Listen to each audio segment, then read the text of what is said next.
Hey everybody, welcome to New Crazy Life. I'm Brian. Joining me as always is Henno.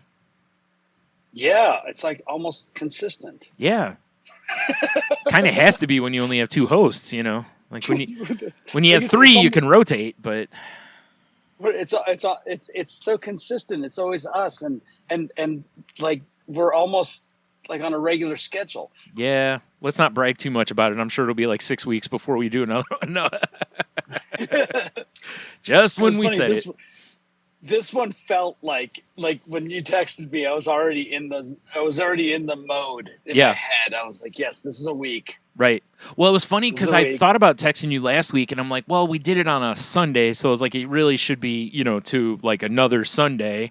So I was like, well, let's just wait. And then I forgot. And so then I was like, oh, I got to. So that's why I texted you, whatever it was, Tuesday or Wednesday or whenever it was. And it's like, okay, let's do this. Because, yeah, it's been a thing here. So it's been Yep, long it's enough. time. We're back. Yeah. So I had, my dad's birthday was about 5 days ago. And normally I'm a little melancholy, but I started doing a thing years ago because I don't remember who it was, but they suggested to me, like, especially with someone you've lost, is on days that hurt, like a birthday or Father's Day or the day they died kind of situation or whatever, is to maybe do something that reminds you of them instead, to try to turn that hurt into something more of a celebration of the person, And since I've been doing that, it works pretty well. It works pretty well, but we can't, or I didn't do it this year, but I don't do it every year. But then, boy, it just really hit me hard this year. And, Mm. I mean, this coming October will be like 19 years ago that, he passed away. But man, it felt so heavy and just really kind of kicked my butt this year. And no idea why. Like there was nothing that really changed. There was nothing that made me really long for, whatever. It was I just felt so heavy all day. I think that was on a Monday. And, it was so weird because I don't know, it's been a while since like one of those days really kind of hammered me like that. And I know it'll happen. That's part of grief is, you think you're doing fine and then all of a sudden something will just kind of punch you right in the face, even all these years later, it's, Yeah, I get that part. Yeah, yeah, like that. you know, Like every once in a while, I'll have something where it's like you have a really hard memory yeah, or a hard feeling where you're like, wow, But I am actually curious about w- why do you think after all this time, like a birthday or something like that, really can hit you yeah. hard? Like, I think for me, it's that, like, there's no celebration of it anymore. Like normally there would, we'd have dinner or a party or not, and maybe not really even Yeah. a party, but you know what I mean? Like you have something that kind of acknowledges it. So when the day comes and you go to acknowledge it, it's like, oh, they're not here, kind of a situation, which is why I started doing, like I said, where you start doing something that reminds you of the person so that it becomes a positive experience, basically. Same with like Father's Day. I usually do something that's a little more like, like you'll have a little, my dad always drank Mountain Dew, so I'll get a Mountain Dew and just kind of be like, hey, here's to you, Dad. Just a little something like that. And, Gotcha. Yeah. nothing major. Um, the anniversary of the day he died's a little different. That day's always heavy because honestly, that day triggers that morning, and I can Mm. still close my eyes and remember Jen telling me, and I very much can go right into that moment, and it'll probably always be there, So, but yeah, it's why I said, usually the birthdays don't, it's like I said, I'll usually do like the Mountain Dew thing or whatever, hey, here's to you kind of thing and whatever. But yeah, it was just really just heavy this year. And I told my mom, I was like, I don't know what it is, but I'm like, this is really hitting me this year, So yeah, I mean, I'm doing better now. It's from that anyway. But Do you have? Do you have a gravesite that you visit? I'll be honest with you, he does. I've never seen it. Really? Yeah. I was there the day, we put him in the ground. I'm not a usually I don't know, maybe I need to and see how it affects me. I'm typically more of the I'm not there kind of mentality. Like he's not there, they're Yeah, not yeah, right. yeah, So that's more of how, and no one raised me that way. That's just my own journey yeah, came to yeah, that, to where like funerals and cemeteries don't really do anything for me because the person's kind of already gone. yeah. Um, but I don't know. Maybe it's time I do it. Maybe that, maybe it'd help. I don't know. It can't. I can't imagine it would. I mean, it might hurt as far as like bringing Well, up yeah, physical. You know yeah. what I'm It's saying though. But gonna, it's not gonna yeah, like kill me to do it, kind of a thing. Um, yeah. but I don't know. Hmm. Maybe. But yeah, I've never gone out there because my grandma used to give me a lot of guilt about that, and that Hmm. was honestly one of the first times to where I'm like, hey, you don't get to tell me how to grieve. Yeah, yeah, And now I'm a big proponent of that, to where I used to very much be like, I can't believe so and so didn't go to the funeral, or they didn't this or that, and it's like you don't get to, you shouldn't tell other people how to grieve. It's up to all of yeah. us to figure that out ourselves. Because later on, if there's regrets, those are for the It's individuals to theirs. deal Yeah. with themselves. Yeah. So I don't know. Like I said, maybe that's it. I know my mom's mentioned it a couple of times because she used to Hmm. go out to the because like her family that is passed on is all, oh well, my family, I guess I should say, not just her family, but like her dad and all that. And I just never was much to go. And I told her, I said, if you ever want me to go, I'll go with you. I'm not cold about it. I'm not mean or anything like that. And you know me, I'm like, if that's what helps you, awesome. I Yeah. don't, whatever helps people through pain and stuff, as long as it's not harming themselves or somebody else. I'm like, yeah, sure, I can go and be a support if that's what you need. Yeah. So I don't know, maybe it would help me. I don't know. I haven't even thought about it, honestly. When you brought it up, I was like, I haven't even thought about it. Hmm. Because I know it does strike as weird to other people, but it's the same with like, if somebody has like the ashes of a loved one, to me, I'm just like, okay, they're ashes. You know what I mean? Like I'm like it. Yeah. I'm more just, I don't want to sound cold about it, but I'm just factual about it. It's just like, those are ashes, but that's not that person anymore. Like they're however you want to word it, their soul, their essence, their personality, all whatever, they're gone. So Yeah. yeah. Yeah. I'm totally with you on the ashes thing. Like that's like I mean, like I said, I even. won't be disrespectful or mean or anything like that to anybody about that, because that's not my Oh yeah, place. absolutely not. But I'm totally. Yeah, I get it. yeah, I would never, like, I thought about it with with the dogs, yeah, and I think I would rather have, like, actually. I mean, it would have been really hard to do, but to actually bury the doggy in the backyard yeah, right, and to have a stone right there, I would yeah, have probably been more apt to do that. yeah, And then have it, and because there is a part of me that would, like, want to sit down there, yeah, right, and even though it's not there, it's just the fact that, well, this is where you were laid to rest. And yeah, I think that's why I like going to my dad's. I mm-hmm, mean, he was cremated, mm-hmm, but it's there under a headstone, and there's just something about, there's his name, and this is where he wanted to be, and he's surrounded by other veterans, yeah, and there's something about it that I it it it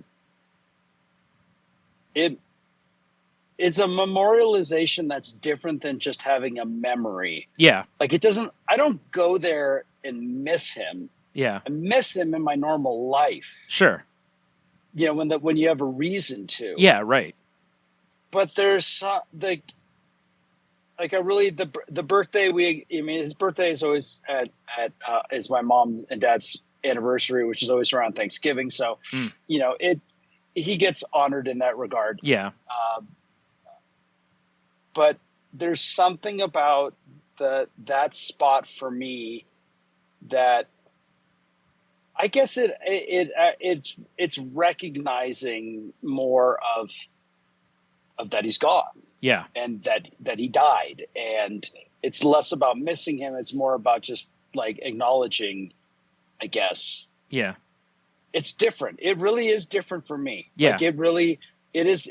I don't go there in memories. There's something about like that. Yeah. Again, it comes back to like honoring his wishes. Yeah. I can understand Like that. Yeah. yeah. Yeah. That's why I said it. It's Like I said, you know me well. If no, I'm not in any way, yeah. cold or mean or whatever about it. It's like if somebody wants to and they get comfort from that or whatever it is they get, that's great. I have no, because loss sucks. It's literally, we have a hole in us that we spend a long time hoping will be filled, and it just never is when you lose a parent. It just never fills because you don't just get another parent or, like it can be filled, I guess. I know people who've talked about how, like, they'll have kids, so they start kind of looking forward because the people behind them, their aunts, uncles, parents, grandparents, they've passed on, but the kids are alive, and the kids fill you with, but it's like, and I know you and I are in the same boat on this, is people that are like, they don't really want kids. So it's, but even still that it's like my mom lost, the child she had before me to SIDS. It was, I don't remember, it was 10 or so years before me. And when she got pregnant with me, people were very, like, oh, well, that'll replace your loss. And she goes, no, no, no, no. She goes, this is another child to love. This is not a replacement. And it's like she still has that hole, essentially, that I fill her with. She loves me to death, but that doesn't mean the other goes away. And similar, same with like this. And parent loss is just so different. I mean, thank goodness even though I just said that, I haven't experienced sibling loss because, again, she passed away before I was born, so I've never experienced sibling loss. The closest I've come to it is a couple of friends that I've lost, like losing T. Felt like what I assume sibling loss is going to feel like, so, I very much have dealt with those kind of things, but it's so different. It's just so different.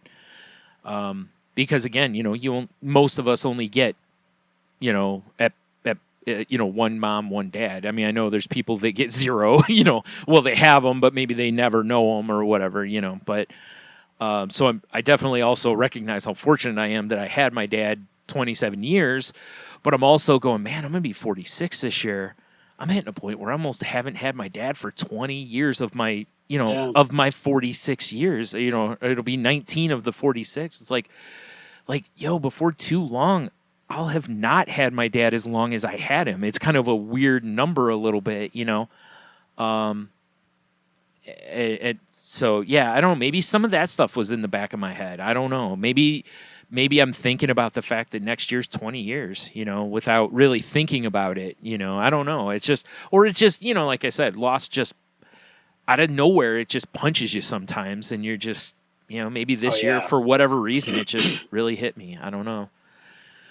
But which actually leads me into another, which is I still haven't scheduled a therapy appointment, and I meant to today and I forgot, and it's like, dang it, now I got to wait till Monday.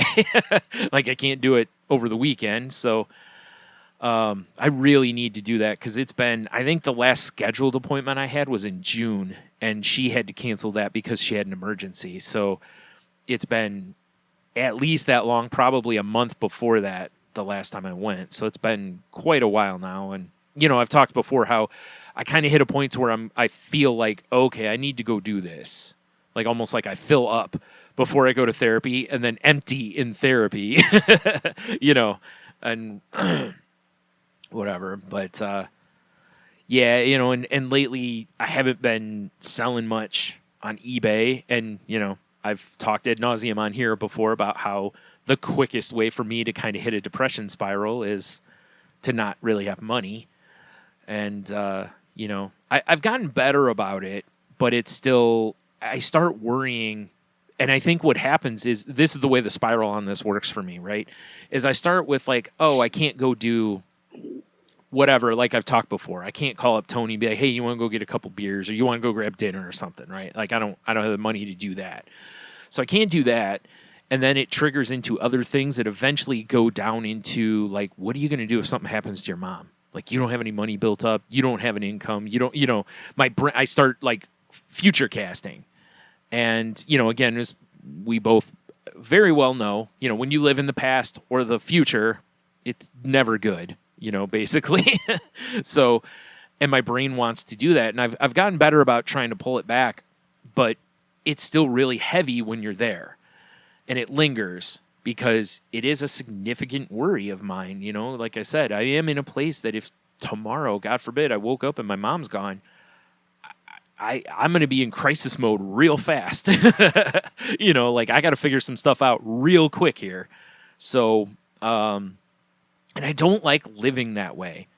You know what I mean? Like I don't like I hate living where it feels like at any time the rug can get ripped out from underneath me.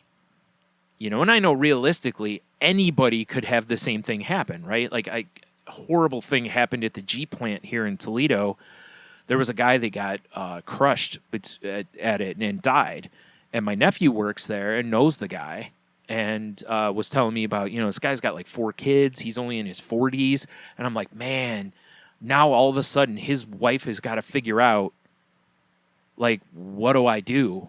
Because he was the breadwinner. And you know what I mean? Like all this stuff happens and it's just like, I know. So literally any one of us is one little thing away from catastrophe, right? But that shouldn't stop us from just living, but it also doesn't hurt to try to prepare a little bit, as possible. So I really don't know what it is. I cannot figure this out in my life. Because, we've been doing this podcast for quite a while now. And I have every so often go through this. Like, this is something that has been in my head for probably almost as long as my dad's been gone, right? Like, it wasn't for a while because I was with Jen.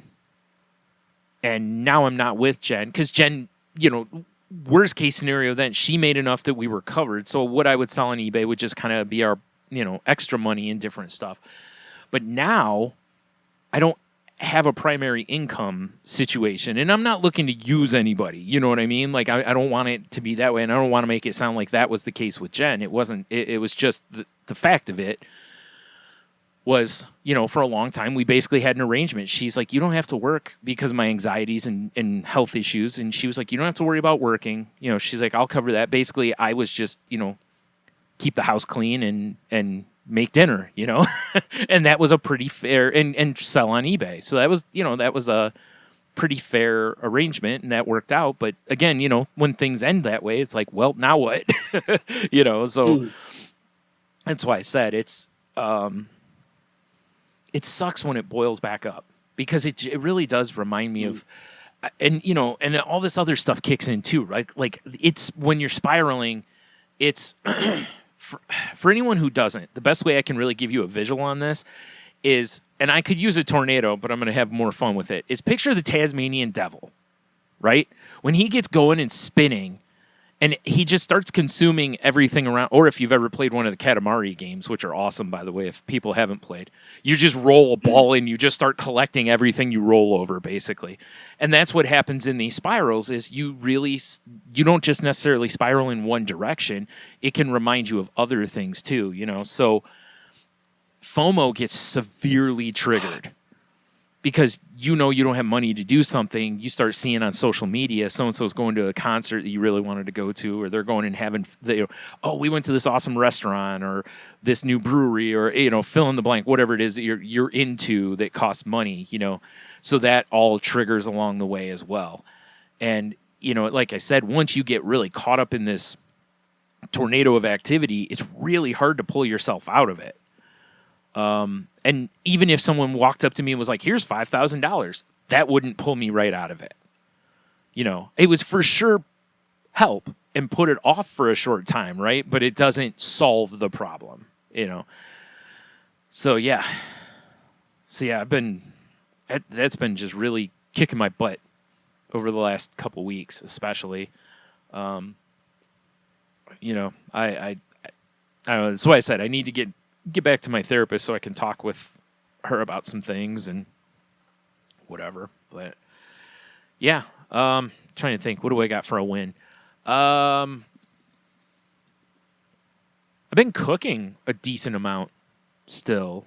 And I know it's like when the days are hot, my mom and I got really bad about. I'll get up and she'll be like, "You want to go get something to eat?" I'm like, "Yes," because it's like it's hot. I don't want to cook, and it's like it's such a bad habit because you end up spending so much money, and whatever. But I don't know.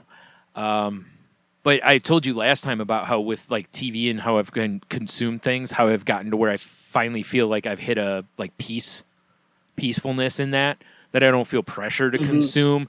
And I for sure have that's continued. I've just been like I said, it's more of like, oh, what system do I have on? Oh, I have the PlayStation on. Guess I'll watch some Simpsons tonight. Oh, I have the Xbox on. Oh, I'll pull up something on Hulu and whatever. And I've just been doing that to where, I'll watch 3 or 4 episodes of something of that season, and then I'll come back and watch whatever. And, so, I mean, Lord of the Rings starts up this weekend, so I'm excited about that. But, oh, is it really? yeah, Cool. I think so. 29th, I think. Or I'm sorry, not this weekend. It's like the 29th. It's next Thursday, I think. I'm sorry. I was off a little bit.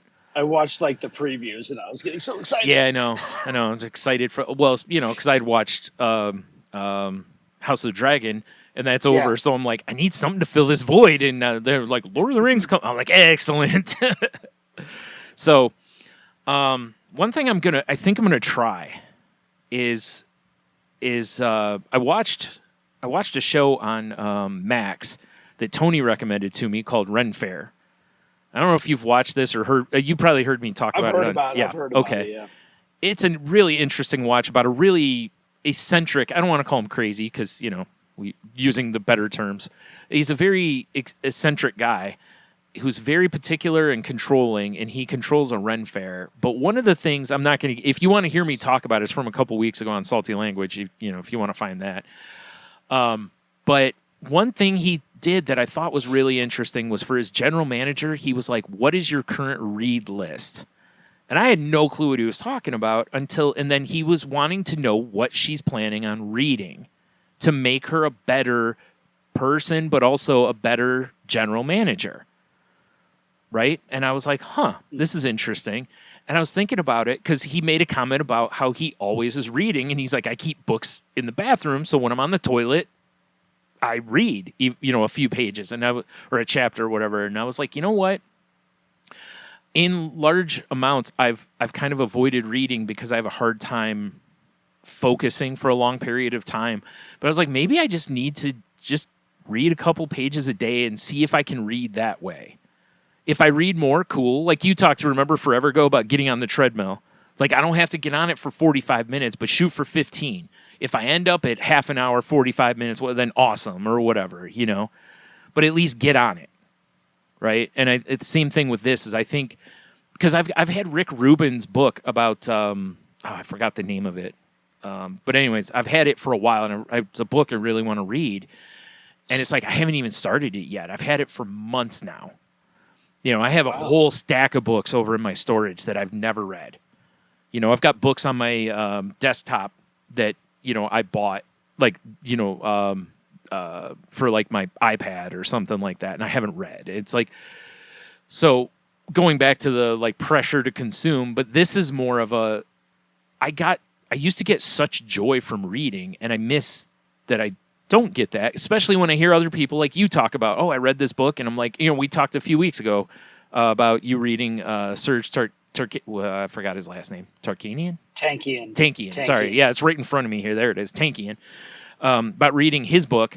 And I was just like, oh, that sounds like a good read, But in my head, I'm like, pump the brakes, because like you've got like 8,000 books on your read list already type of thing. So I think I'm going to try to do that going forward here. I was thinking about it earlier today that I think I'm going to try to basically schedule it into my life. I also got oh shoot, I forgot the name of it. Is it BetterHelp? I think, or not BetterHelp. Wake Up or Waking Up. It's an app that does guided meditation. And I had it before. Yeah, Waking Up, because it's from Sam Harris, and he had a thing to where it was like if you can't afford the subscription fee, if you message them, they will give you. It used to be a year. Now they'll give you 6 months for free. Or what first thing they do is they're like, hey, and they basically cut the price in half. And it's like, if you still can't afford it, then you can, they'll do it for free for 6 months. I don't know if it's something they'll continue or if it's only like 6 months and then that's the end of it or whatever. But it's like, I got that activated again. So I'm going to try to get back to doing my daily guided meditations and stuff, because I really noticed a difference before. And I think it really kind of helped lighten me up before bed. Whereas a lot of times that's when I do a lot of my worrying.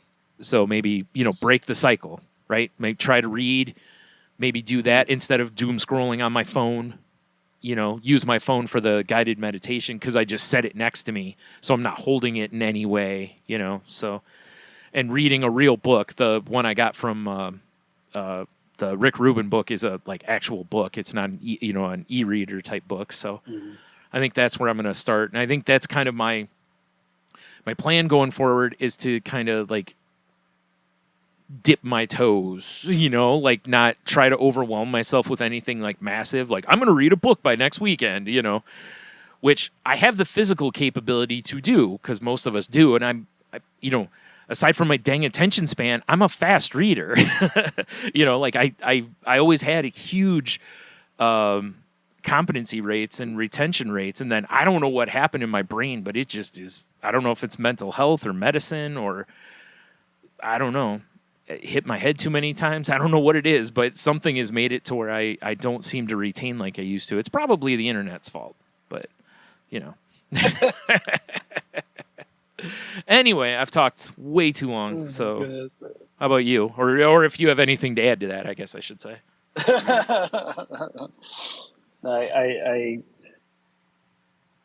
I'm in the kind of a little bit of the same boat where I had a whole bunch of stuff I needed to sell. Yeah.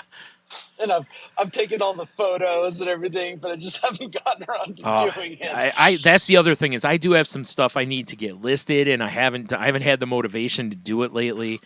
I know I need to, and I just haven't, Yeah, and so I'm just being gentle with myself and giving myself the time because what's going on right now in just life, Yeah. And that truly nothing is, nothing's ground shattering, everything's fine. But I did. I don't know if you noticed from looking from Skype that I rearranged my front room. No, I can't see low enough to see like the furniture and stuff. So, okay, now I can. Oh wow! So the return on. So I remember when I cut all my hair off. Yeah, you lost all your power. I remember. Yeah. Right. Yeah. Same with me. That's my problem, Henno. I have no hair. All my power's gone. Gone. That's it. Dang it. I woke up kind of in that funk again and just feeling like... At least you didn't give yourself bangs. Right? I was like, what do I had that overwhelming feeling of like, where do I start? Yeah. And like that one time where I just the day was going on and I was just not doing anything and whatever. I kind of had a little bit of a headache or whatever. I was just out of sorts. I was a little just irritable, let's just say. Yeah. And I went, I need to change something. And I just looked and I was like, this return on this couch is driving me bananas. I'm getting rid of it. And it was hilarious watching the dogs as I'm like taking this thing and throwing it out the front door pretty much. Yeah.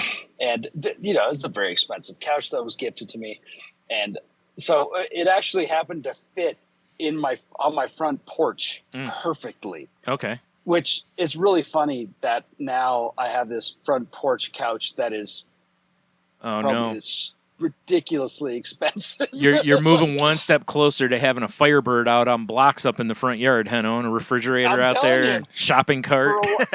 So for a while there, I had like the couch half like in the actual yard. Yeah. I was like, Sharon would love this. It would drive her absolutely bananas. But so I put it into its spot and I decorated it and I put all the stuff around and then I got to work inside and I started it's what I needed. I needed to I needed to fire something up. Yeah. And once I did that, I got going. Right. That's what everybody says, right? Like if you can't whatever, once you get moving, like my dad used to do when I would get up in the morning, I'd be like, I don't feel like right. He's like, get up and get moving around and see how you feel in 20 minutes. And he was right. So many times getting up and getting moving around, you're like, you know what, whatever. I'll go to school or whatever it was, you know. So it's interesting. Yeah, it is, and I didn't, and no, I didn't get to selling anything. However, I rearranged the whole space, and Sharon was out of town. When she came back, she was like, "Oh wow!" Like she was just blown away by it, and all this extra room, and Yeah. like as a matter of fact, we have the human dog bed down here. That's right there. Oh, that's what that the is. human Okay. dog bed. Yeah, Nice. All right. it looks like a fluffy rubber raft, but It it's really actually a does. human dog bed. Yeah, it does. You're right. We had a little slumber party last week with Kiki and Bree, and it was really cute. Brianna fell asleep in the human dog bed, and then both the dogs jumped in there too. Oh, nice. Heck yeah, right? It was really cute. Yeah.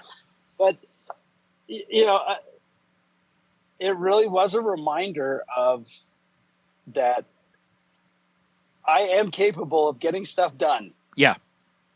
I just have to put things in the right order. And then I also have to allow myself days where I don't get everything done. But I really do feel good when I get stuff done. And today I woke up pretty early and, I kind of messed around the house a little bit. And I'm like, well, let's get the dogs out for a walk. And I get the dogs out for a good walk. And once I come back, I'm like your dad said, get out and move. Yeah. You know, you just get out and move, and it kind of leads to the next thing. And it really is funny how helpful it was. But I still sit there and I go, I think to myself, like, why was I so irritable that day? Yeah. You know, what was it about that day that had me feeling irritable and just frustrated and whatever else on top of it? I can't tell you why. And I would actually like to be able to get past that without, taking apart furniture or shaving off parts of my body, Yeah. Whatever. One thing that was really good news is work. There was something very,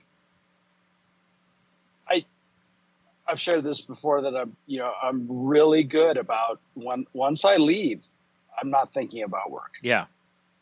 If something comes up that I do need to think about, like some sort of an alarm or emergency or whatever it is, I'm fully onto it. I'm not going to ignore it. Right. However, once in a while, it's fine. Yeah. Yeah. I don't think about it. And even in the mornings, when I get up in the morning, it's typically some coffee. It's, whatever goes through my emails and this and that. And I really don't even contemplate anything work related until it's really time to go. Yeah. And I'm pouring that to go cup of coffee, and I'm getting into the car, and then I might actually start thinking about stuff. And I was having one of those ones that I was thinking about it when I got home, and I was like, okay, this is a problem. Yeah. I don't want to do this. And that meant it really was important to me. And it was something that I, on top of, every year we have some project that's just difficult. And the challenging project right now is this stairwell still. And I didn't need anything on top of it. And we had this leak that was going to be a major problem. And one day I just came up with a solution that probably saved us $10,000 to $20,000 worth of work. Jeez. And the owner of the condo went out of town, and in 4 days, 2 of my coworkers had everything fixed, and you wouldn't know any different. And there was just the amount of work and stress, and I mean, it was just so many high fives running around everywhere again. Yeah, I bet. Yeah. And I just sat there. I was like, I love my job. I still love my job. As I don't like sometimes the uncertainty and the stress, but the fact that we continue to find solutions and make things better. Like this week, we realized that the emergency shutoff on a gigantic hot tub.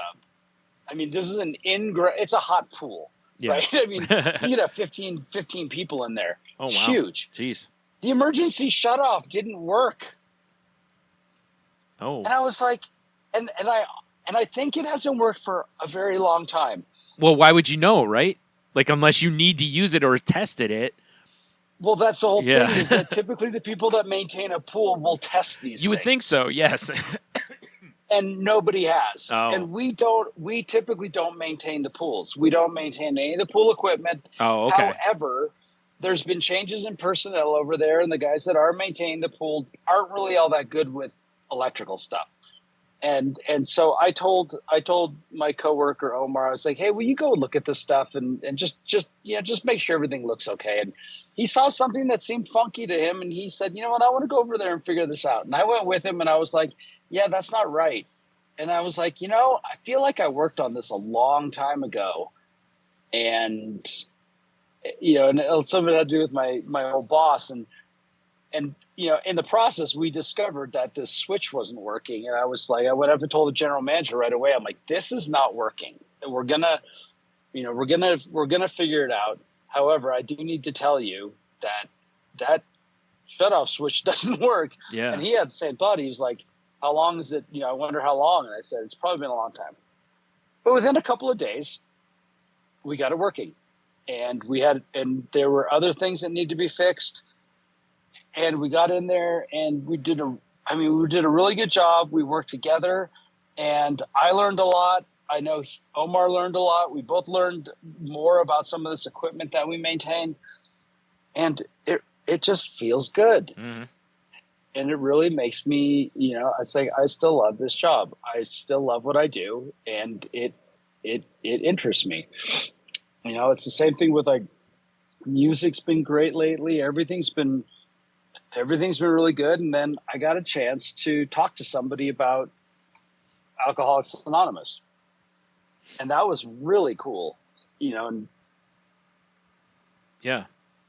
As is my tendency, I was probably a little too verbose, but I think anytime somebody goes through those situations, if it's helped them, they tend to, like, I'll do the same thing if somebody starts asking me about, like, therapy or different mental health tools I've learned over time. And then, like, an hour later, I'm like, oh, I should probably shut up. Yeah. And I was having fun with it. And that was the whole point. Yeah. I wanted to convey that, you got nothing to be afraid of. You can go. You can check it out. These are people in your community. They're just your neighbors. Yeah. Well, like you were told, right? You can have your misery back. Well, it was funny. I was telling the person that referred, that got us together to talk, and I made that little joke, and boy, he started laughing. I was like, no matter what, you can have a 100% money back guarantee on your misery. Yep.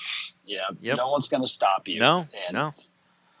Because it's not for everyone. It really isn't. There are people that it's not their thing. But like you said, it's like, if you're really looking for help or a change, why not give it a try and see if it does work for you? Because again, like you said, you can go right back to what you were doing before or weren't doing. And there's all these statistics about how such a low percentage of success rate, and I was like, yeah, it sounds about right. Mm.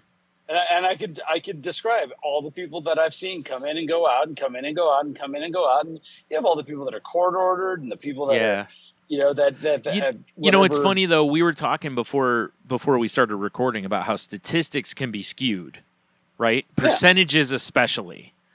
So you really have to sit down and go, well, what's your definition of the program being successful? Because I feel like if somebody goes on, let's say, just for sake of argument, they go on a 10-year run, fall off once, but then get back into it, I don't feel like they're a failure. I don't feel like the program failed because across all that time, they drank one. I feel like out of all those days, there was one time. If you look at that statistic, that actually shows a higher percentage of success rate than if you go, well, they went back to drinking. It's like if they went back to drinking permanently, okay, maybe you count that as not a win.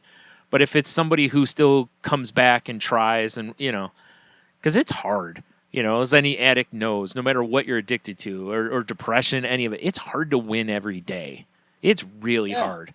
So Yeah. that's why I said I think that's one where you could probably counter and go, well, let's talk about what success actually is, like, and Yeah. figure this Well, and out. I think that's the real other part of it is like, this is not something that fixes you. Yeah, You fix yourself. right. Yeah, you It's don't an just go in there and inside ta-da and job. walk out and you're ready to go. Like therapy, Yeah. you And don't like, just walk in one time and they're like, well, "Hey, cool, I'm fixed."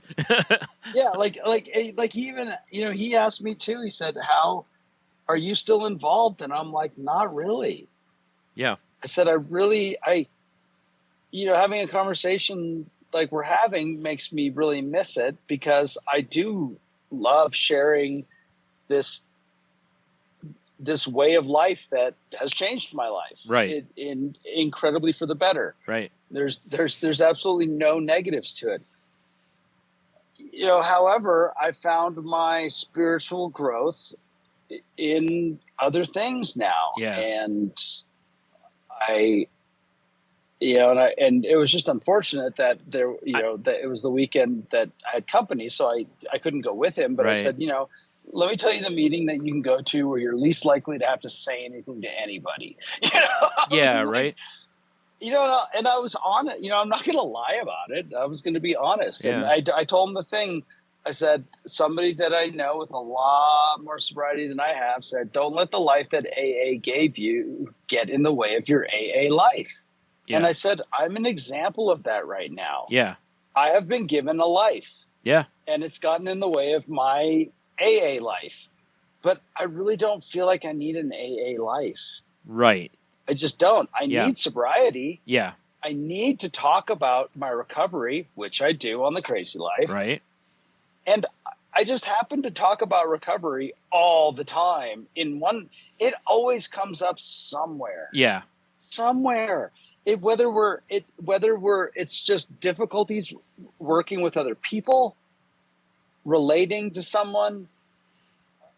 There's always some place where I can apply, the tools and they come into play. So yeah, those conversations are always eye openers for me because I do a self-evaluation. It's like, am I doing what I need to do? yeah. I think that's What actually, I think that right there shows how well it has worked for you, if that makes sense, because you have the ability to essentially take that step back and go and do that quick inventory check. Like, you know what? I haven't thought about it, blah, blah, blah. Is this something Yeah.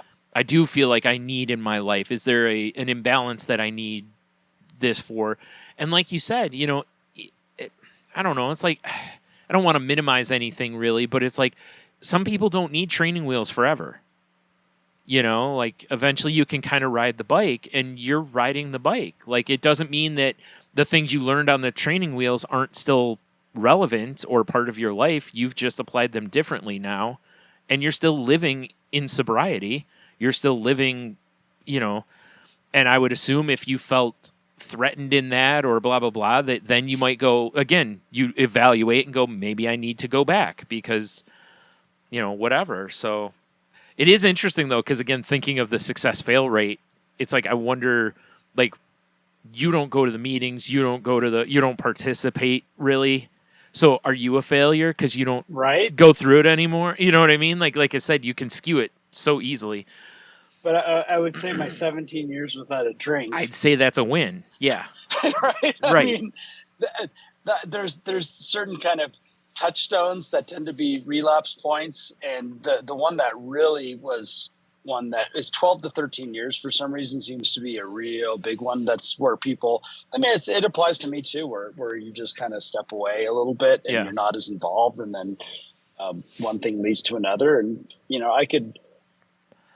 Yeah, I just know where I stand on things.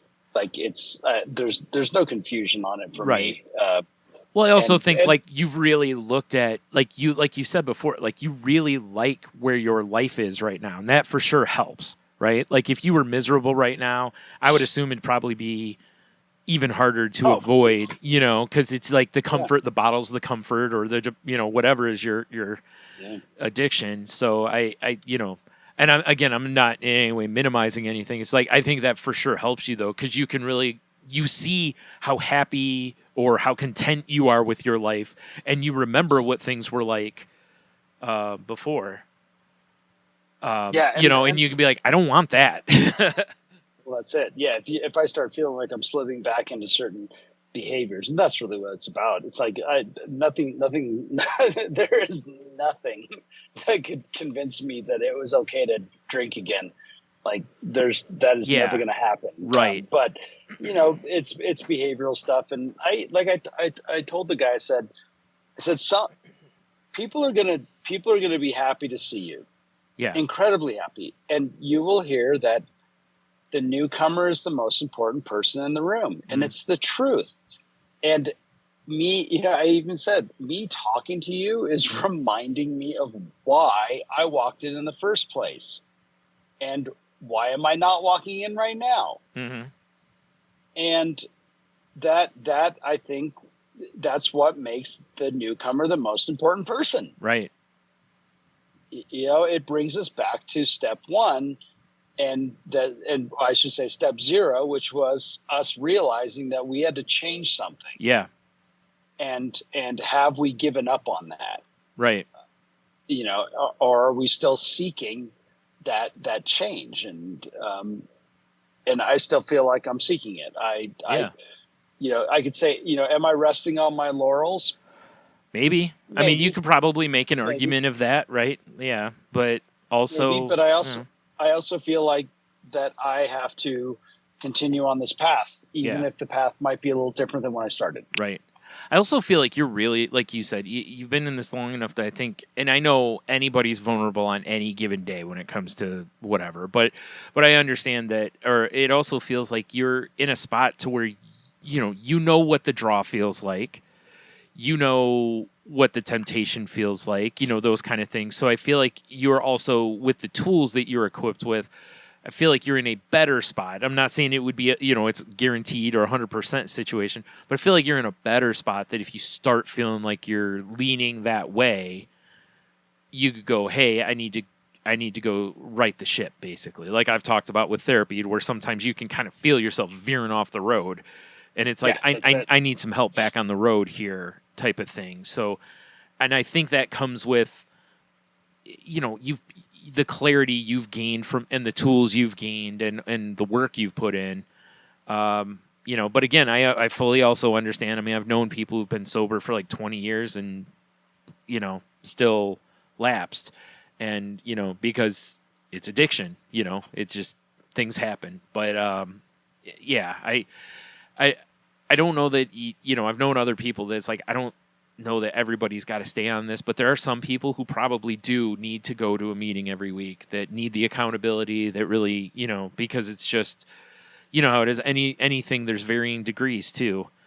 And like you said, you don't have a want for a drink for the most part now, as well as you're good living the life that you have. You're not constantly like, man, I miss drinking, like I don't think I've ever heard you really say that. You know what I mean? As a matter of fact, I continue to talk about how terrible Yeah, it was and right. how bad it was. Exactly. Yeah. It comes up all the time in band practice because these guys smoke weed all the time. Yeah. So there's always, and what I really love is, like, one of my bandmates, he's involved with church. He plays in the church band. Yeah. Now he's not the churchgoer. Right. Like he has not made Jesus his Lord and Savior. Mm-hmm. And the church he goes to is extremely just open to anybody, and so that's why he plays drums with them. Okay. And we have a great time talking about, he'll play down, like, he went on a retreat. They did like a little band retreat up in the mountains, and he tried to play down the God part of it. Yeah. And I was like, you don't need to, like, I get it. Yeah. I have it with 12-step programs. Yeah. Right. God is everywhere in it. It's like, you can talk about it, right, with me. Like, you don't need to hold back. It's amazing, isn't it? And we were talking about how wonderful it is to make connections on a level that's a little deeper than you do with pretty much anybody else in your life. Yeah. Right.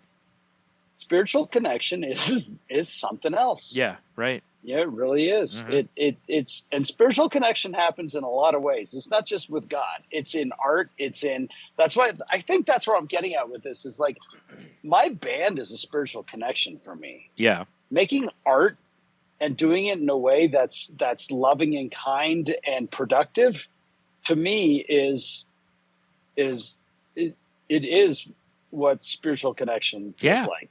Well, it really is. I mean, because like you said, you go out with the intention of, yeah, you guys get paid for gigs or whatever, but it's like you love that, like how happy you make people just by playing some music, like you're literally bringing enjoyment to people. And it's like, there's, when you can make people laugh or like you said, any sort of an art, whether it's, music, comedy, acting, fine art, whatever it is, it's like when you can bring people joy or those kind of things, it's like what better gift is there to bring to people or to give to others, that it's just Yeah. it's such an amazing feeling, especially when you get to see somebody enjoying something you've done.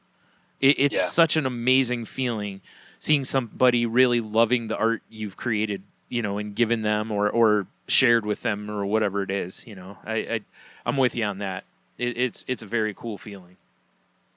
So my win for the week is we have a new thing going at my work right now. We have a new neighbor. They bought the golf course, and so they're going to do a huge remodel. And so we're finding places where we have some conflict because originally our developer developed everything, and then he had a lease on the golf course, and he ended up giving up the lease. It was like 100-year lease, and he gave up the lease. So now what used to be one big happy family is separate entities. And the last owner of the golf course didn't have any money, didn't want to put any money into it, so nothing came up. And we just kind of anything that was a problem, we ended up actually taking care of ourselves. So there's new owners that are young, they're brilliant. We're talking like Yale and Princeton grads, and they're from the tech world, and they have money and vision, and they're willing to put it all together because the future of their community, and they have a couple of daughters and all this stuff. And my win for the week is the one owner uses tech jargon for regular communication, such as I will ping this person. Yeah. I will loop you around or whatever. And my win for the week is not making fun of it in all my emails with my general manager and other parties involved. Yeah. Because everything in me wants to say, I think we should ping the lawyer this week. But what dawned on me is that if we are talking about pinging lawyers and looping them in on what other and oh yeah, I'm sorry. We need to ping the lawyer and see if he has the bandwidth right to come in and download with us and with our project. Is that if there's a lawyer involved, that maybe someday all my emails would become part of a court transcript and me using that jargon. So I'm calling that my win for the week, because everything in me thinks it's funny and wants to just do it, but it's really I don't know if I shared this on the last episode about I don't know if we did talk a little bit about passive aggressive behavior and people having a laugh at somebody else's expense, and how crummy that feels sometimes. Well, I would be doing the exact same thing, and I said that's not appropriate. Right.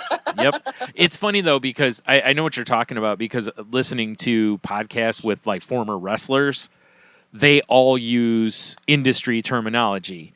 Like getting over means, that the crowd likes you. Being a heel is a bad guy. A face is or a baby face is the good guy. Everything's a gimmick, kind of a thing. And it's like, if you ever listen to Stone Cold's podcast when he had it, everything was a gimmick. It's like, I use this gimmick for that and this gimmick for, it was almost like the Smurfs kind of a thing. And, and it's funny because there's some wrestlers that can't stand that, like, the fans talk like that. And it's like, but you guys are on podcasts talking like that. It's like, you don't want the fans to know the terms and use the terms. It's like, quit using the terms, because they think you're cool, so they think they're being like you, basically. That's mimicry. It's what we all do from the time we're little apes until we become big apes, So yeah, I know what you're saying, because it is funny sometimes when they talk about, like getting cheap heat, and it won't have anything to do with the Yes, wrestling yeah, world. Like cheap yeah, heat, for those who don't know, is basically like if you come out to a crowd in Milwaukee and you'll be like, Milwaukee sucks, the crowd will immediately boo you. That's cheap heat, because you didn't have to work to get the boos. You just basically said the most obvious thing that they would hate. Or you come out, like if their sports team just lost to a team, you come out wearing the jersey of the other team. Cheap heat, or a cheap pop would be whenever somebody comes out and goes, like Milwaukee's the best city ever, and the crowd goes crazy. Or whenever your favorite band tells you they're so excited for playing whatever your town is. Although that's not fake. They always do love every town they go to, and it is their favorite. But yeah. It's after a while though, sometimes you're just kind of like can't you just talk like regular people? Like, wait, like wait, you yeah, gotta yeah, like do you yeah. it's like, do you hear yourself? You're insufferable. What's funny is we were with an architect and their golf course superintendent, who's somebody I know from the past, and these guys are clearly more on the blue collar kind of level. Even the architect is more of a construction guy than a design guy. And there's sometimes where just the language being used just makes me chuckle, because I'm like, they've got to know this. Yeah, right. And notice it too. Oh, it's so Well, it's funny. interesting though too, because when you think about communication, right? It's like when you're talking with somebody who's in the circle, it's fine because they know the jargon. But then when you start talking Yeah. to people outside the circle, it's now a hindrance because you're using terminology that's not common terminology. And now they don't know what the heck you're talking about necessarily, and now you can have communication issues sometimes. And it's the problem with getting too Funny. comfortable with the industry jargon of whatever industry you're in. You're in, You yeah. know, is that if it's not common terms, people will look at you like, what are you talking about? Speaking of terms, I got a word for you. Okay. Have you ever heard the term dysthymia? No, not that I'm aware of anyway. It's spelled DysthymiA. Okay. It's a Greek word that can mean low spirits, moodiness, or dejection. Okay. And it used to be included in the DSM. Oh, which really? is the Diagnostic and Statistical Manual of Mental Disorders. But it is still used by some mental health practitioners to refer to the milder form of PDD, which is persistent depressive disorder. Huh. And persistent depressive disorder is chronic depression that lasts for at least 2 years in adults. Interesting. And I just stumbled on this article about this. And the article is about dysthymia, I guess, is a very mild form of PDD, where somebody just has, and it can be like a wave. It can be, heavier at times and then lighter at times, but it never really goes away. Yeah. And it's interesting that it's no longer included. Huh. In the manual, and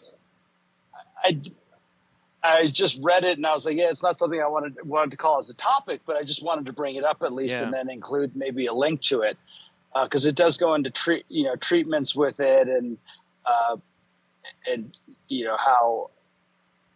how people work towards at least becoming symptom free. Yeah. And it sounds like something that a lot of people could potentially suffer, through, but not know what it is. Yeah. Because there's symptoms are low energy and fatigue and poor appetite and feelings of hopelessness and poor concentration, difficulty making decisions. I'm like, well, that sounds like a lot of stuff, Yeah. Like that sounds like things that's that people go through. Yeah, I just typed that in, and it actually says from the National Institute of Neurological Disorders and Stroke that it is now known as being on the autism spectrum. That's interesting. I'll for sure have to read more into this. Maybe talk to Jeannie about this a little bit too. Right? Because she's probably got some, knowledge of this that I don't have, obviously, But because I not a like the doctor-trained title of the professional. article is that lingering meh feeling, Yeah, because I fully understand that. It's, somebody right? with depression and what energy issues. Although the worst part for me is like I don't know if my energy issues are, they could still be testosterone related because of having low testosterone, but also depression and all that kind of stuff. So, yeah, interesting. And and I don't know why it popped up because this is an article from the end of 2023, Huh. from 2023, but there's 901 comments. Oh, wow. So clearly, Yeah, it hit a nerve with people. Yeah. Good, right? bad, and different. Yeah. Well, because there's so many of these. There's a lot of the symptoms in some of this stuff that everybody has, but it's just that, as we've talked on here before, again, first of all, not doctors, therapists, trained professionals. If you feel things are affecting you negatively in your life, please seek help. But also, it's like, to what level?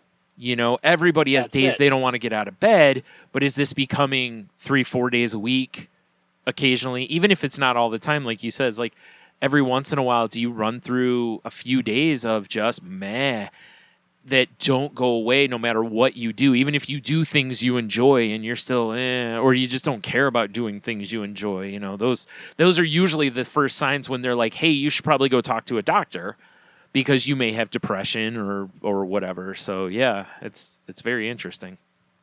Yeah, because the one person they talk to in this article, they say, clinical depression knocks me out. I can't get out of bed, shower, eat, or even walk my dog. With dysthymia, however, I can still function.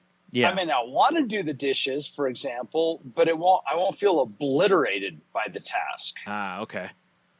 Right. And then they say the more severe form of PDD, referred to in the past as chronic major depressive disorder, that you might be unable to get out of bed after a night of insomnia. They might lose their appetite, have difficulty concentrating. Yeah. That kind of thing. But this other part, like you said, if you're just feeling meh all the time, you still go about your day. Yeah. You still do things, but you have this just constant nagging feeling of something. Right. And that's not comfortable. No. And I could see this even being worse. As, I'm feeling this constant level of whatever dread or this and that, and someone just says, "Well, just snap out of it." Yeah. Well, and the worst part would be that you sort of can snap out, not out of it, but you can snap through it. Yeah, that's right? a great way of looking at it. Yeah, because it doesn't go away, but it's like, well, I can still function. It's what probably people would have called like functional depression or whatever previously, or high functioning depression. Right? Yeah. Depression or whatever you right, because well, you can still go to work and you can still do this. And it's like, yeah, but I'm kind of, only at about 50% or whatever. And so, well, you're still there, so that's better than nothing. And it's like, well, yeah, but also this sucks. Well, that's it. Yeah, everyone knows what it's like to not feel 100% for a day or two. And whether you've got a cold or you're stressed or there's some sort of anxiety in your life or whatever, you just didn't get enough sleep. Yeah. But if you feel like this all the time. Yeah. And honestly, that's the thing with me, wrong. right? Like with me, it's how many times have you heard me actually say the words like, I woke up with a bunch of energy, right? Like it's rare. When I say it, I'm like, so when I do, I'm like, I'm getting everything I can done today because it's so rare that I wake up feeling like, yeah, let's go kind of thing. And, whether it's those days where I can't get out of bed or I don't want to get out of bed, that varies, but it's like, I couldn't tell you the last time that I really woke up with like a bunch of energy or felt like, okay, let's get after it today. Every day I get up and I feel like I'm like, man, we go back to the spoons conversation we had, it's like, I feel like I'm starting the day or do a battery on your phone. Everybody can understand that. It's like, I feel like I'm starting at 50%. So if I give 100% today, it's, it's just 50%, but it's like that's all I have to give. But that's how I feel almost every day. Is I feel like I'm not starting anywhere near 100%. I don't even know if I know what 100% really felt like anymore. I'd probably be like, am I manic? And I'm not saying that lightly, but that's probably how I would feel. Is Yeah, like, yeah. what is this? You Yeah, know? you'd consider it not normal. Right. So yeah, I can sympathize. I don't think this is my situation, but um, I could see, like you said, it's like I could really see where this could be really frustrating because you really would have people all the time being like, well, you don't seem that depressed. Right. Right. And I don't know, like, oh, well, you still come to work every day. You can't be that depressed. Like just minimizing the heck out of you, Yeah. And it's like, And no, and you don't we're understand. Just because somebody has it worse doesn't mean what I have doesn't suck. yeah. Yeah, exactly. And where somebody would not seek help because you don't know that there might actually be a benefit for you. Right. There might actually be therapies that could benefit you. Yeah. Or And medicine may help you in that regard or whatever. maybe Yeah, maybe exactly. it's a combination of medicine and then also, traditional therapies Yeah, right. that help you kind of get back on track or at least be able to get some skills But to better deal with it. I can fully understand people not going and getting checked out though, because it's not that bad. Like you think about it, right? Like if Right? you know somebody who has full blown can't get out of bed depression, which is a pretty severe form of it, and you go, it's not that bad. At least I can still go to work. I can still walk my dog. I can still blah, blah, blah. But so and so Yeah. can't do that. It's like, well, it's not that bad. And like I said a few minutes ago, it's like, just because it's not a 10 on the scale doesn't mean that, like you said, there, couldn't be something that maybe could help you get closer to, feeling better. Well, and especially when it could, how many things have we said? Well, it's not that bad, Right? and then it got worse. Right. Also that. Yeah. Yeah. Right? Yeah. Yeah. You're Usually it has to do with my tooth doesn't hurt that bad. Famous last words. Oh, that's something you don't screw around Oh, with, man. If your tooth even but remotely feels bad, you call the dentist right away. Trust me. I got my third crown for the year last week. By the way, Nice. Went to Burger King so again, right? yeah, that one, yeah, that one I said that I didn't want to pay for, but Yeah. I am glad I did it. Right. And it was funny when I sat down with the tech to get it put in, and I said, she's like, "Wow, you've had a few." I said, "Yeah, 3 crowns and 2 root canals. It's been a year." It's a good time. Yeah, that in a year. Yeah, you really know how to live it up, I know. Right? I know how to party, man. Yeah. I'm pretty sure that's right in the party guide. Root canals? Yeah. I'll have 20. Well, just even having like the fact that I ended up with a root canal in my front tooth. Yeah. It's just like everything about that just says wrong. Yep. How do I end up needing a front tooth root canal? Right. You're a special Hey, boy. yeah, right. Yeah. At least I didn't have to buy a crown for that one. Right. They just drilled that hole and patched it. That's so wild. I know you talked about it on the show. I didn't even know they could do that. So, not on a front tooth, Yeah. because they're so thin. It just doesn't seem like. Right? Yeah. Yeah. Yeah. But he just drilled right up All there. right. Yeah, good enough. I hope. There you have it. All right. Good stuff. So yeah, that I think that article is, that maybe, it's always good to be aware of, of. I think it's useful to understand these things so that you can be aware of it within yourself. Yeah, and you can also be kind to others that may suffer from That's true too. those things as well. Yeah, Yep. We've talked about that a bunch over the years on here. Yeah, knowing these things helps you understand a little better. Yeah, ain't that the truth, really? Like that's, you know what? I think that's the thing that I am most happy about as far as I'm grateful, I guess. I am grateful that I have learned about mental health outside of my own isms Yeah. so that I can be a more understanding human being and be more compassionate to other people. Yeah.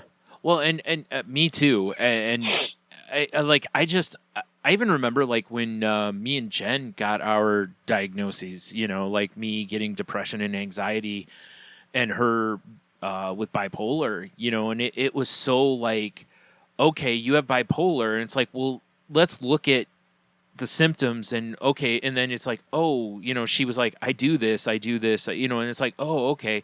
Now, like you said, it's like, I can, when I see it starting, be like, oh, I feel like you're starting a manic cycle here. Yeah. Are you feeling that way? We can talk about it. I can be more sympathetic of what's going on or whatever, and vice versa. Now she knows my spirals and blah blah blah. So now we can both be compassionate to each other and help each other as friends, or knowing what you know. I mean, again, I go back to like our Chicago trip when you saw me deer in headlights because my anxiety was so whatever, or Jeannie being in a crowd and just grabbing me and pulling me to where there was an open space, that kind of stuff. It's like friends knowing can be such massive helps, because I literally in that crowd I was starting to basically just freeze.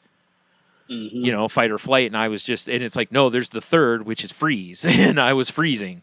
And she saw it and was like, nope, we're getting out of here. And she got me to where I could see big open space. You did the same thing. And let's go, where there's the stressors are gone, and like I said, I'm grateful people around me know this, but it also doesn't happen sometimes if you don't tell people around you your triggers, what you're going through, those kind of things. So it's everybody involved's got to do their part in it. So, but it's so much nicer when you're a person who suffers from something and everybody around you is also looking out for you. That like if they see one of those things, they're going to be like, "Are you okay?" It helps because you don't feel like you're alone or freaking out. Well, you feel like you're freaking out, but at least there's some comfort with you, So yeah, that's why I encourage anybody to learn about, as you're just randomly scrolling things, if you see people talking about autism or depression, addiction, any of this kind of stuff, read a little bit about it. Because you really can start seeing things, because it's so hard to understand things you don't suffer from or don't affect you personally.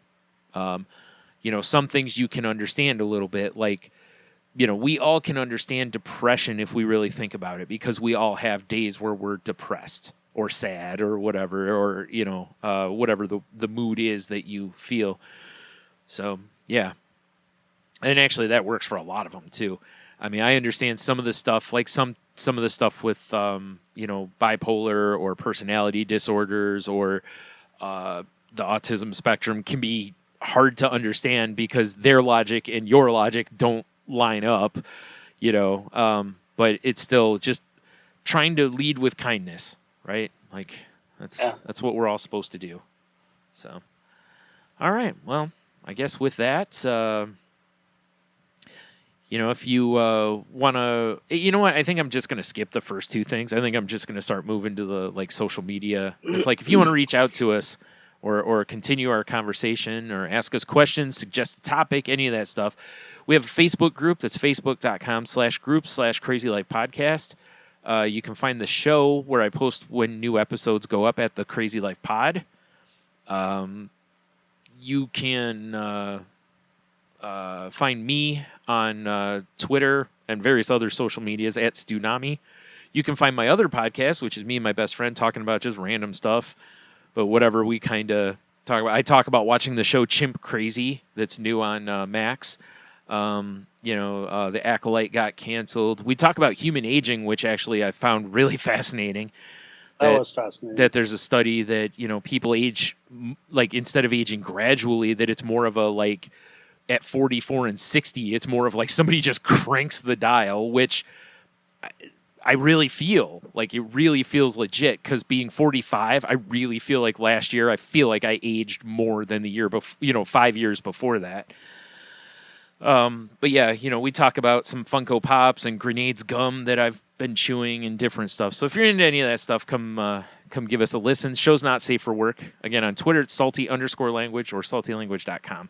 How about you, Henno? You can find me on Facebook and Instagram. I think I'm under Just Limo and Henno Heiter and Messenger, and Threads. That'll lead you to Threads and Ida Henno on Twitter and whatever. Right. All the things, exactly. All the things. Except not really. Because it's not like you're constantly on them. So. But, yeah. Oh, I also forgot to mention we're part of the Tangent Bound Network, which can be found at tangentboundnetwork.com. So please go check out the other shows there. Or if you're looking for a network for your podcast, please go talk to them. And that's all that stuff. So, yeah. And as usual, if you feel like you need help, like especially the second half of what we were talking about, or even the first half with the recovery and all that kind of stuff, please reach out to people. I know there's barriers out there, sometimes financial, sometimes it's time. But please reach out. There are resources for stuff in the meantime, like numbers you can call or text with or whatever as well. There is some of those in the show notes if you're looking for those.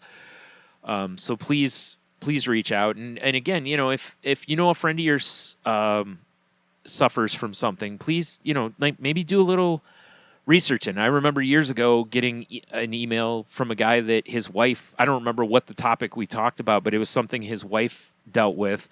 And he basically was like, man, that really helped me understand her a little more. And we've started having more discussions about it. And it's like, exactly, right? Like, that's what we're hoping for, is to help anybody that can with this stuff. Because, we've been there too. Like, there's still tons of this stuff. Like, I've read a bunch of stuff over the years, and you've read stuff. And it's like, we're not experts at all, like there's still tons of this stuff that I'm like, I've had talks with Jeannie and she'll tell me stuff, from her profession and things she's learned about. And I'm like, oh, that's fascinating. Or, oh, that is a kinder term for this kind of a thing, and it's like, it's a constant learning, because for so long people just kind of ignored learning about a lot of these things. So, but again, the biggest key, and as I usually leave it with, is, just try to live your life leading with kindness. You generally can't go wrong. I mean, sometimes you kind of step in it by trying to be nice, but, it does happen. But people usually figure out that you're not trying to be a jerk. So, yeah, just try to lead with kindness and understanding. And, yeah, be excellent to each other. All right, I know you want to take us out of here, or you got anything to add? No, other than I enjoyed you telling Tony about not worrying about yesterday's pizza. Oh yeah, telling him the story behind that. It's funny. I couldn't remember. I didn't want to take credit for it, because it's like, I don't remember if I said it or you. I don't remember who said it, so it's like I didn't want to be like I did, But I was like, I feel like you said we were telling a story about pizza, and I was like, you don't worry about yesterday's pizza or something, and then we laughed. I feel like that's how it happened. I think I was describing like leaving the leftover pizza from the night before in the hotel room. Yeah, I think it was something like that. Yeah. But he is right. I for sure really do need to sit down and make a shirt for us, because that really does need to be a shirt / inspirational poster. So, as you've been instructed, yeah, don't worry about yesterday's pizza.